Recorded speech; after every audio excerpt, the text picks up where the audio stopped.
নবীজি ঘুমিয়ে আছেন। গভীর রাত্রে হযরত জিবরিল আমিন এসে বলছেন, আল্লাহর নবী, আল্লাহ পাক অর্ডার করেছেন আজকের রাতেই মদিনায় হিজরত করবেন। আপনার ঘরের চতুর্দিকে কাফির বেঈমানেরা দাঁড়ানো, সকাল হওয়ার সঙ্গে সঙ্গে তারা আপনাকে মেরে ফেলবে। নবীজি ঘুমের থেকে জেগে হযরত আলীকে ডেকে বললেন, আলী, আমার বিছানায় ঘুমায় থাকো, আল্লাহর হুকুম হয়েছে আমি মদিনায় চললাম, আমার কম্বলটা মুড়ে দিয়া তুমি ঘুমায় যাও। হযরত আলী বলেন, ইয়া রাসূলুল্লাহ, আপনার বিছানায় আপনার চাদর মুড়ি দিয়া ঘুমিয়ে থাকবো। সকাল বেলায় কাফির বেঈমানেরা এসে আপনার বিছানার উপরে আপনার চাদর গায়ে দেওয়া অবস্থায় আমাকে মুহাম্মদ সাল্লাল্লাহু আলাইহি ওয়াসাল্লাম মনে করে আমাকে কেটে টুকরা টুকরা করে বিদায় করে দেবে।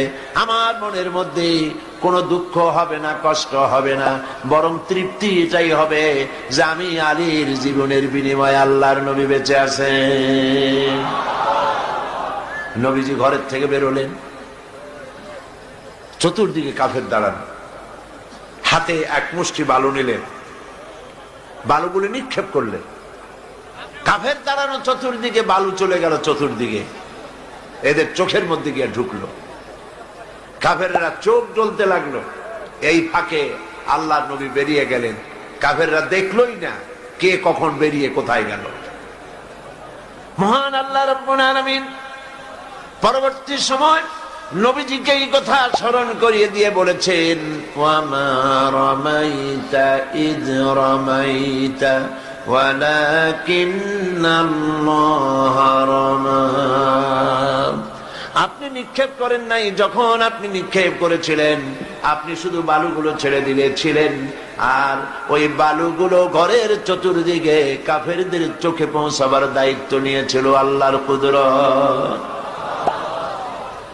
নবীজি বেরিয়ে আসলেন,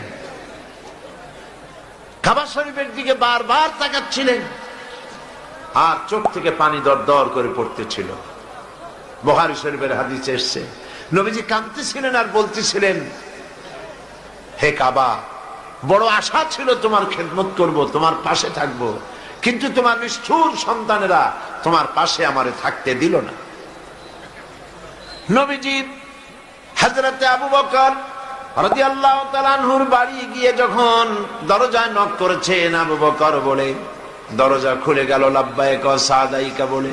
হুজুর প্রশ্ন করলেন, আবু বকর, এত রাত্রে একটা ডাকেই ঘুম ভেঙে গেল তোমার, তুমি কি ঘুমাও নাই?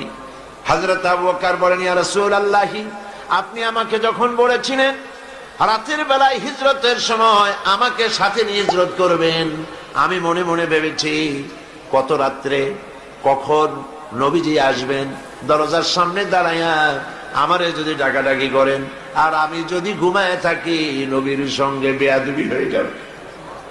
আমি এই কথা মনে করে বিছানার উপরে আরাম করে না ঘুমাইয়া আপনার গলার আওয়াজ শোনার জন্য এই দরজার সঙ্গে পিঠ লাগাইয়া দাঁড়াইয়া দাঁড়াইয়া ঘুমাচ্ছিলাম। হযরতে আবু বকর রাদিয়াল্লাহু তাআলা আনহুকে সঙ্গে করে নিয়ে নবীজি মিসফালার ভিতর দিয়া মদিনার রাস্তা ছেড়ে উল্টা দিকে গেলেন। মিসফালার ভিতর দিয়া জাবালে কেদোয়ার উপর দিয়া জাবালে সুর গিয়া পৌঁছলেন। ফজরের রক্ত হয়ে গেল, ভেতরে নিয়ে আশ্রয় নিলেন গুহার মধ্যে। কাফেরেরা সকালবেলা এলো, একজন বলে ভিতরে আছে আর একজন বলে নাই। হযরত আবু বকর বলছেন, ইয়া রাসূলুল্লাহ, ধরা পড়ে গেছে, বাঁচার আর উপায় নাই। আল্লাহর নবী তখন কি বলেছিলেন কোরআন শরীফে আল্লাহ পাক তার শোনায় দিয়েছেন। নবীজি বললেন, ইয ক্বালা লিসাহিবিহি লা তাহজান ইন্নাল্লাহা মা'ানা। আল্লাহ পাক কোরআন শরীফের কথা উঠাই দিলেন। ইয ক্বালা লিসাহিবিহি, তিনি তার বন্ধুকে ডেকে বললেন, হে আমার সাথী, লা তাহজান, ভয় পাইও না, আমরা মাইনরিটি নই, আমরাই মেজরিটি, আল্লাহ আমাদের সাথে আছেন। সুবহানাল্লাহ। কিসের ভয়? সারা দুনিয়া যদি একদিকে চলে যায় আর ইমানদার মুসলমানেরা যদি একদিকে থাকে, কাফেরদের হাজারো চক্রান্ত, লাখো চক্রান্ত কোনো কাজে আসবে না। আল্লাহ